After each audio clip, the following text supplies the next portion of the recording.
ये खेसारी लाल यादव बार बार लेवल का बात कर रहे हैं।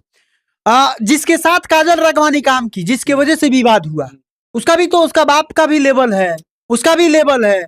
ऐसा नहीं है कि भोजपुरी से वो दूर है। एक्ट्रेस होने के नाते काजल राघवानी हर एक वो एक्टर के साथ काम कर सकती है। ऐसा नहीं है कि स्पेशल खेसारी के लिए काम करेंगे, ऐसा नहीं है। देखिए, जब काजल राघवानी काम कर रही थी उनके साथ, तो अक्षरा सिंह काम कर रही थी खेसारी के साथ, वो तो हो ही रहा था। सुन, यही देखिए, ये तालमेल एक होता है। अब आप देखिए कि किसी के एक फेवरेट ये होते हैं कि मेरे फिल्म के कोरियोग्राफर यही रहेंगे, तो एक पसंद, एक टीम बनाए हुए हैं, उनका अपना ये टीम था। मतलब सौरभ भैया, हम आपको हमको बताइए कि फेवरेट क्यों?